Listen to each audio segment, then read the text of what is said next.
Hello, hello. I am Auntie Danielle, or some of you might know me as Teacher Danny, and today we're going to do a little bit of reading. If you're a parent or a guardian, you can read down in the description.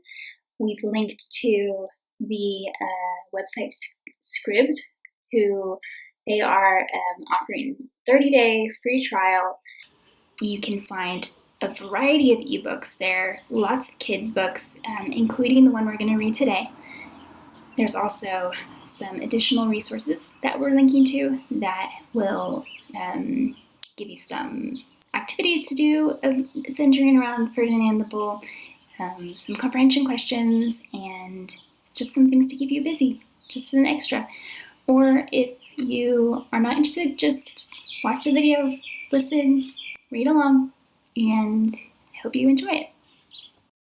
So now that we're all at home and we might be facing some scary things, I thought we could read about a bull who was also facing scary things, and he decided that he was going to, well, why don't you just wait and see. So today we're going to read the story of Ferdinand the Bull, and follow along as I read it.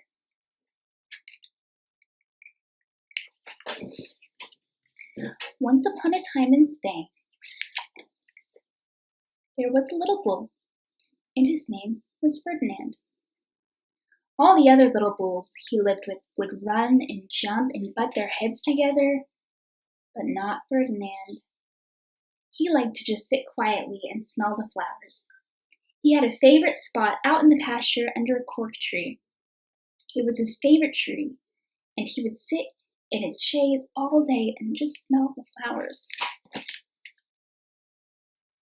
Sometimes his mother, who was a cow, would worry about him. She was afraid he would be lonesome all by himself. "Why don't you run and play with the other little bulls and skip and butt your head?" she would say. But Ferdinand would shake his head. "I like it better here, where I can just sit quietly and smell the flowers."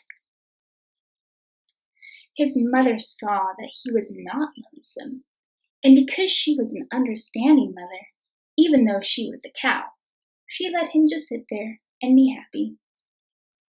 As the years went by, Ferdinand grew and grew until he was very big and strong. All the other bulls who had grown up with him in the same pasture would fight each other all day. They would butt each other and stick each other with their horns. What they wanted most of all was to be picked to fight at the bullfights in Madrid.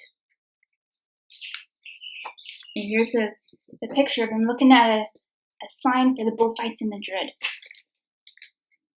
But not Ferdinand. He still liked to sit just quietly under the cork tree and smell the flowers. One day, 5 men came in very funny hats to pick the biggest, fastest, roughest bull to fight in the bullfights in Madrid.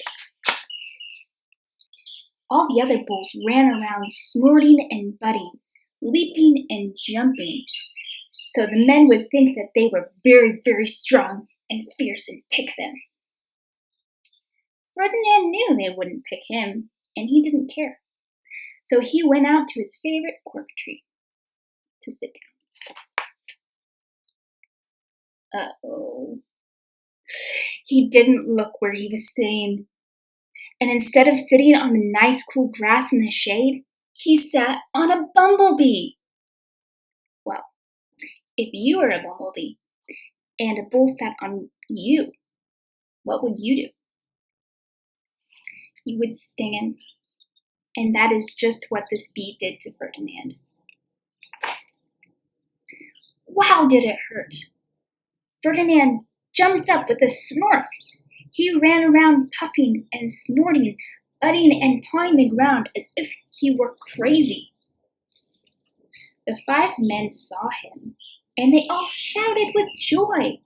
Here was the largest and fiercest bull of all, just the one for the bullfights in Madrid.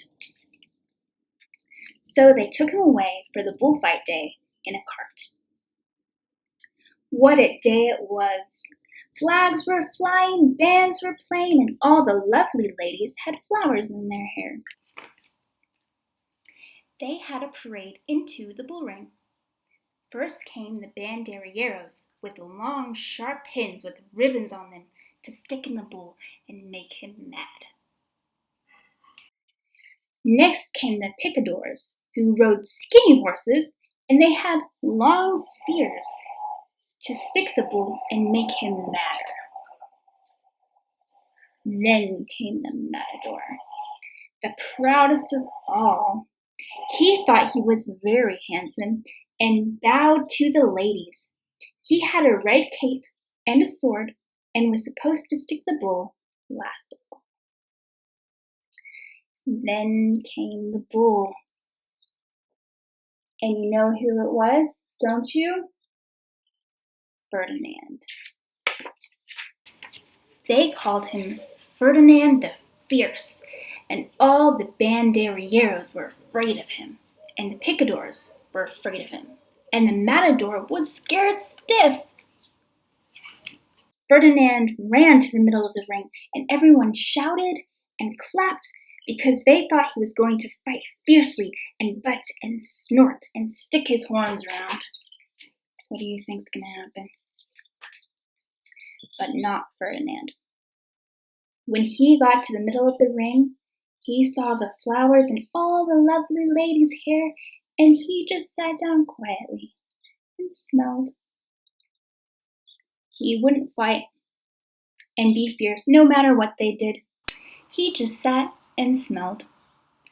And the banderilleros were mad, and the picadors were madder. And the matador was so mad he cried because he couldn't show off with his cape and sword. So they had to take Ferdinand home. And for all I know, he is sitting there still, under his favorite cork tree, smelling the flowers just quietly. He is very happy. The end. Thank you for reading along with me, and keep watching. We're going to have some more fun books that we're going to read in the days to come. If you enjoyed this, tell us. Send us a picture if you want. And don't forget to look down below. There's some things you can do to talk about Ferdinand and color some flowers and draw your favorite tree.